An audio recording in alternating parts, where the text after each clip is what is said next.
पर एक तरफ सरकार बुंदेलखंड एक्सप्रेसवे के नाम पर बड़े बड़े सपने दिखा रही है और ये कह रही है कि इस एक्सप्रेसवे से किसानों को और आम लोगों को रोज़गार मिलेगा, किसानों की ज़मीन जा रही है तो उसका मुआवजा मिलेगा, उससे उनको फ़ायदा होगा। वहीं दूसरी तरफ इस एक्सप्रेसवे से किसान और आम लोग भी बहुत ही कम संतुष्ट हैं। जिन लोगों को मुआवजा मिल गया है वो लोग भी बहुत ही कम संतुष्ट हैं, क्योंकि उनकी एक तरफ तो जो ज़मीन है बराबर जोतने बोतने वाली और परिवार चलता था वो जा रही है, दूसरी तरफ जो बची खुची ज़मीनें हैं उस पर उसी एक्सप्रेसवे के लिए मिट्टी खोद कर डाली जा रही है, जिससे जो खेत हैं वो पूरे तालाब बन रहे हैं। देख रहे हैं कि किस तरह से तालाब जैसे भरे हुए हैं। तो यहाँ का किसान ऐसे में कैसे संतुष्ट हो पाएगा? ऐसे में तो वो दाने दाने के लिए तरस जाएगा और सड़क पर उतर आएगा, तो वो बड़े रोजगार और विकास के सपने कैसे देख पाएगा? बुंदेलखंड का विकास नहीं हो रहा है। बुंदेलखंड के विकास के नाम पे सिर्फ धोखाधड़ी देके सिर्फ खाया पिया जा रहा है। विकास का तो कोई मुद्दा नहीं। हम अपने यहाँ का हालात देखते हुए बता रहे हैं कि 6 लाइन पे सिर्फ मजदूरों को मारा जा रहा है, किसानों को मारा जा रहा है, बाकी कोई बेनिफिट नहीं है। ज़मीन हमारी तो गई है इसमें 6 बीघा के आसपास, और इसमें जो दे रहे हैं 5.5 बीघा दे रहे हैं। वो अपने हिसाब से मैप से नाप कर रहे हैं, उस तरीके से कोई नाप तो कर नहीं रहे लोग। पहले ना मैप से इन लोगों ने नापा था तो इनका गलत आ गया था, हमारे जो है बगल वालों का नंबर आ गया था। फिर उसके बाद जब हमने बताया कि हमारा नंबर इधर पड़ता है तो फिर उन्होंने इधर किया और उसमें भी हम लोगों को कम कर दिया है। तो आपको मुआवजा मिला उसका? अभी मुआवजा कुछ नहीं मिला, अभी पूरा ही पड़ा है हमारा। तहसीलदार साहब से कहा और लेखपाल से कहा तो कहने लगे हाँ करवा देंगे। फिर उन्होंने कहा था कि आपकी ज़मीन अधिग्रहण में चली गई है। भूमि अधिग्रहण है, उसके बारे में जानते हैं? नहीं, भूमि अधिग्रहण के विषय में मान लीजिए जैसे कहीं कंपनी या फैक्ट्री पड़ रही है, अब जैसे यही हमारे प्रधान जी हैं, इनका रोड पे पड़ रहा था खेत, इन्होंने मिट्टी या खेत कुछ नहीं दे रहे थे, लेकिन लास्ट में तानाशाही से मिट्टी भी पड़ गई, उसका मुआवजा भी नहीं मिला। तो बस ऐसे हालात होंगे कि मान लो किसान नहीं भी देगा तो भी ज़बरदस्ती ऐसे खेत उनका कब्जा किया जाएगा। किसान तो अनशन करेगा, चाहे भूखों हड़ताल करे, लेकिन किसान तो करेगा, ऐसे नहीं खेती छोड़ेगा। लेकिन अब जो सरकार को मुआवजा देना है वो अपना कर रही है, लेकिन तानाशाहियों से हमें बचाए गवर्नमेंट, और हम मिट्टी या भूमि ज़मीन देंगे, लेकिन कम से कम उतना मुआवजा दे कि जिसमें किसान पल सके। क्या उम्मीद है आपको? हमें कोई आसार नहीं दिख रहा है।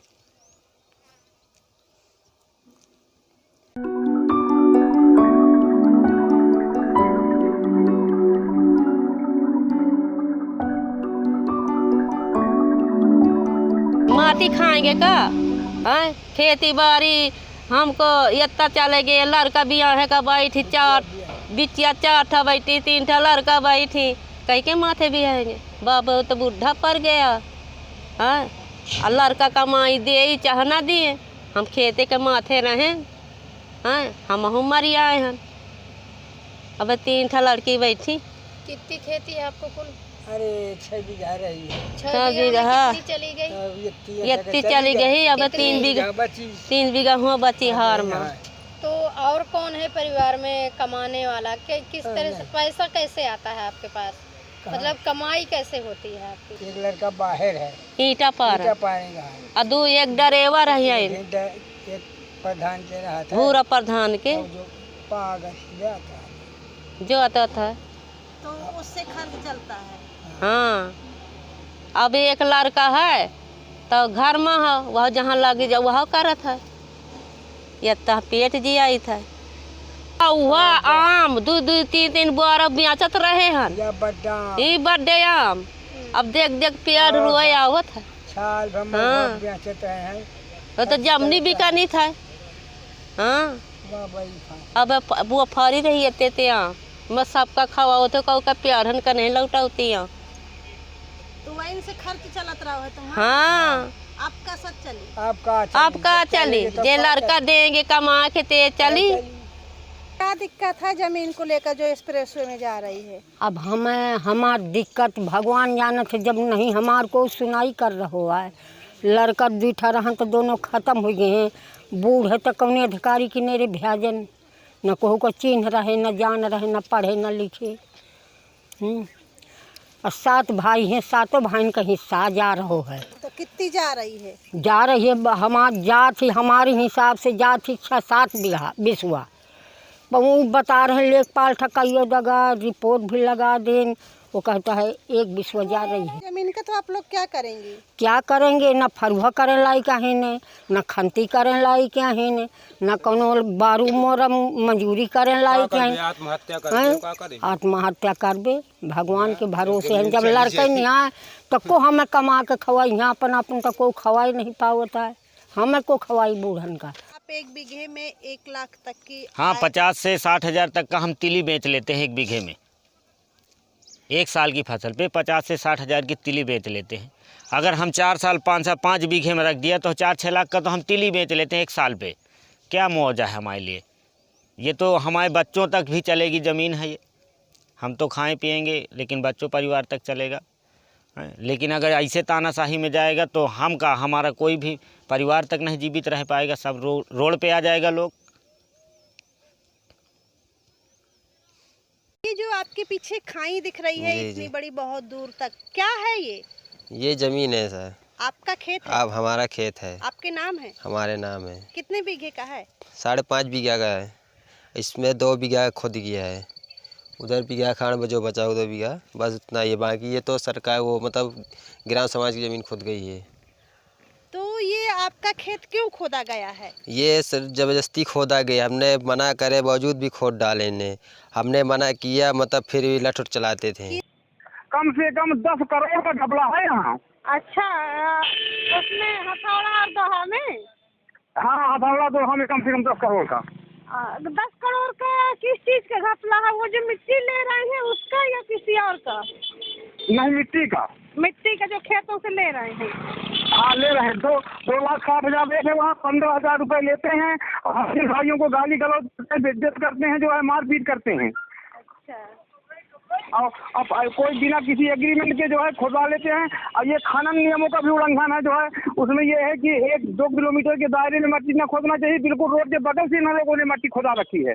अधिकारियों से आपने शिकायत नहीं की इस बारे में? नहीं, शिकायत किया है, लिख करके दिया है। रजिस्ट्री की नकलें हैं हमारे पास। किसको दिया है लिख करके? लिख करके जो है डीएम को भी भेजा है, लिख करके मुख्यमंत्री को भी भेजा है, लिख करके थाने में भी दिया है।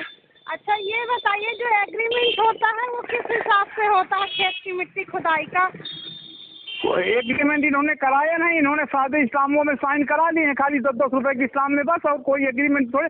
एग्रीमेंट में सरकारी फीस लगती है, वहाँ तहसील में उसका शुल्क जमा होता है। ये कुछ नहीं हुआ है। वैसे कितना मुआवजा मिलना चाहिए उसका? मुआवजा 2,60,000 रुपए 1 मीटर का। 1 मीटर का? जी। और देते कितना है? ये देते हैं 15,000 रुपए। इस तरह का नुकसान हो रहा है क्या? किसान अब उस तरह की तालाब भरी जमीन में फसल तैयार मैडम, वो जो है कभी भी उसमें कभी भी किसान खेती नहीं कर सकता। आजीवन जीविका चली गई किसान की। यहाँ मैं बता रहा हूँ 95% ऐसे लोग हैं जिनका खेती से ही गुजर है, जानवरों से। अब जानवर कहाँ लेकर जाएंगे? उससे उनका गुजर बसर चल रहा है। उन गरीबों को तो कोई रास्ता ही नहीं बचेगा। हमारा अगर डीएम साहब से या सीएम साहब तक हमारा मैसेज पहुंच सकता है तो ये जो ज़मीनें रह गई हैं इनके लिए हमारे लिए कुछ करें। या तो ज़मीनें हम कहीं इसके बदल दे दें और या तो फिर हमको मुआवजा बढ़ा के दें ताकि हम कहीं ज़मीनें ले सकें। जी सर, जो बुंदेलखंड एक्सप्रेसवे बन रहा है और इतना मतलब सुन के अच्छा लग रहा है कि नहीं बहुत अच्छी चीज़ हो रही है, विकसित हो रहा है, लेकिन उसके अंदर जो चीज़ें हैं उनकी क्या स्थिति है? किस तरह से किसान परेशान हो रहा है? देखिए, यहाँ पे जो बुंदेलखंड एक्सप्रेसवे बन रहा है उसमें हमारे बांदा तहसील का 420 हेक्टेयर ज़मीन हम लोगों ने परस्पर बैनामे पे ली है। और उसमें अभी करीबन 18 हेक्टेयर ज़मीन ऐसी है जिसके बैनामे नहीं हो पाए हैं, बकाया सबकी हो गई है ज़मीन। कुछ लोगों के थोड़े से किसी के मुकदमा चल रहा है या किसी तरह से विवादित ज़मीन है वो नहीं ले पाए हैं, और 6.5 हेक्टेयर ज़मीन अभी हम लोगों को और उनके प्रपत्र मिल गए हैं, तो उनका हम लोग जल्दी से बैनामा कराने वाले हैं। और आपने देखा होगा कि बुंदेलखंड एक्सप्रेसवे बनने से निश्चित रूप से यहाँ विकास होगा बुंदेलखंड का, क्योंकि सड़क लाइफलाइन होती है किसी भी शहर के विकास के लिए। और यहाँ पर अभी कोई इतना अच्छा एक्सप्रेसवे है नहीं जो आपके बांदा को कहीं जोड़ता हो, तो यहाँ से दिल्ली जाना, लखनऊ जाना, ये सब चीज़ें काफ़ी अच्छा हो जाएगा। और हम लोगों ने भी जो सर्किल रेट है डीएम साहब का, उसके 4 गुना कीमत दी है, तो किसानों ने बहुत तेज़ी से, आज हम 97% ज़मीन खरीद चुके हैं। तो यहाँ पर किसानों ने बहुत अच्छा सहयोग किया है, और ऑनलाइन उनका हम लोगों ने पेमेंट किया है, बहुत तेज़ी से पेमेंट हुआ है, और ठीक अच्छा उनको पैसा मिला हुआ है। इसलिए बड़े इजी गोइंग, बहुत सरल तरीके से लोगों ने अपनी ज़मीनें दी हैं। सर, जो किसान रह गए हैं अभी तक मुआवजा नहीं मिला है या उनका बैनामा ही नहीं हुआ है, तो ऐसा क्या कारण है? कुछ लोगों की जैसे विवादित है ज़मीन, कि उनके कुछ विवाद चल रहे हैं अपने घर वालों से या कहीं और किसी न्यायालय में, उसके लिए अधिग्रहण की प्रक्रिया चल रही है। क्योंकि इसमें नियम ये है कि 90% जो ज़मीन होती है वो हम लोग परस्पर बैनामे से लेते हैं, उसका जो शेष ज़मीन बचती है उसका हम लोग अधिग्रहण के कानून से लेते हैं। जो बची खुची जमीन है उसको किस तरह से तालाब बनाया जा रहा है, उससे खेती नहीं हो पा रही किसानों की, उस पर आप क्या कहना चाहिए? ऐसा तो मेरे संज्ञान में कोई ऐसी बात आई नहीं है, ना किसी तरह कोई ऐसा प्रार्थना पत्र आया हुआ है। कोई इस तरह का प्रार्थना पत्र आया तो निश्चित रूप से हम लोग खनिज विभाग से उसकी पूरी जांच कराकर उनकी कार्रवाई की जाएगी। जो भी नियम है उसके तहत ही काम होगा।